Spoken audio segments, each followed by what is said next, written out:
Well, what an emotionally powerful movie. It was so moving, and you both did such an excellent job.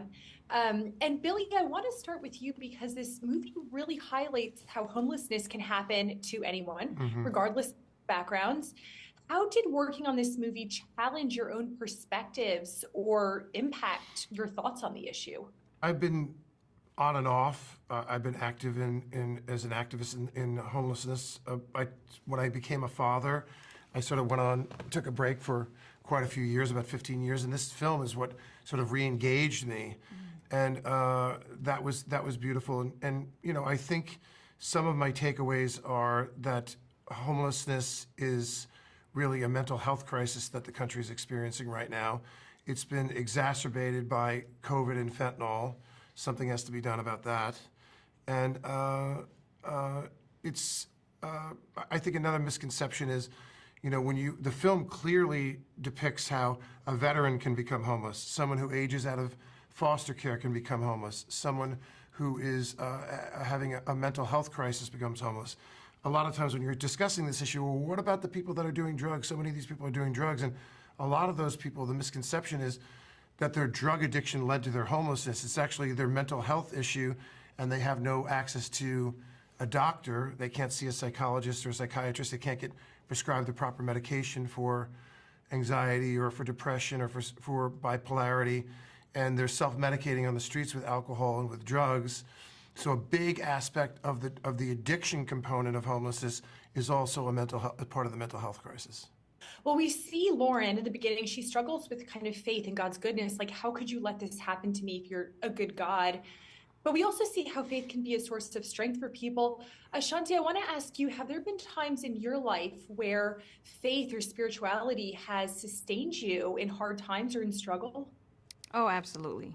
Absolutely. I think it's so important to have God in your life. I can say that for me. And having faith and believing in yourself, having strength, having a support system, which is really cool about the movie as well. It's 5 different people from 5 different walks of life, and becoming a big family. That's a sense of strength and support, that I think people need, and that's so important to kind of survive in these circumstances. So absolutely, faith has played a major role in a lot of my personal and career and all over. How do you think the church can come alongside the homeless community and really support them, especially amid this mental health crisis that we're seeing? I would say, again, just helping maybe to restore that faith, opening the doors and letting them know it's going to be okay, helping, donating, having a place for people to come and just talk about their problems. As Billy said, it's a mental thing. Sometimes you need someone to talk to and just pour your heart out, so those are some of the things that I think can help. Yeah, Yeah, I think definitely. I think that with the way people are talking in the media today about government and government services and cutting back and throwing it back to the states, and the states not having the resources to do it, it's going to rely heavily on a partnership between corporate America, nonprofit organizations, and the faith community to work to pick up the slack and to be leaders alongside with state and federal government. But the faith community is going to be a major player on this moving forward if we want to be successful at addressing this issue, which is no reason why we can't. We are one of the most influential and powerful and wealthy countries in the history of man. So there's no way that we can't come up with innovative, cutting-edge ways to address this, and not completely eradicate it 100%. But if you were to eliminate 20, 30% in 5 years, and then 50, 60, 70% over the next 15 years, I mean, that would be huge, huge. We're talking about millions of people. It's a biblical mandate, right, to care for the least of these, to care for the poor and needy. Well, we have this thing called the Big Five. We have the movie, we have the documentary, we have the soundtrack, and we have the movie guide. And what's the fifth? The book. Yeah. So there's a study guide that we've made that coincides with the faith community, where they can use this study guide to figure out how that through their church or through their church community, through their fellowship, they can engage with the homelessness and mental health crisis in their, in their local area. Ashanti, if there's one takeaway you want audiences to have after seeing this movie, what do you want it to be? I think there is so much you could take away from it. Oh my gosh, like you said, there's just so much that you can take away.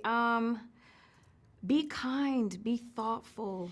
When you see someone displaced or homeless, don't judge. Don't, like you said, walk away and be scared. Again, it's just something that we are using our platform to create this awareness, to change people's minds and to let them know you can have faith and you can be strong, and we come together and create this message and put it out there. As artists, how do you hope this movie will, influence conversations around homelessness and social responsibility? And Billy, I'm going to start with you on this one. Essentially, I would like to change the conversation. First of all, treat these people with dignity. They want to be seen. They want to be heard. Number two, frame it more as a health crisis rather than a homelessness crisis. Number three, know that we have programs in this country that are doing very, very important work that's having huge impact. The Gathering Inn up in Northern California outside of Sacramento has one of their programs has a success rate of over 70%. So we need to replicate this and scale this across the country. People think, how are we going to pay for that? That sounds awfully expensive, but they have to understand when you talk about, especially to the faith community, when you talk about the compassion component, it's already there. When you talk about the economic feasibility of doing this, when you start talking the language of how much it's going to cost, you have to realize that it's costing us more now to not do enough. We are doing a lot. It does cost a lot of money, but we need to have wraparound 360 care to get these people back on their feet and a life of self-sufficiency. And we have to start reframing it so that people know that in order to make this problem to improve, we have to spend more money. Otherwise, it's going to cost us a lot more economically in the long run.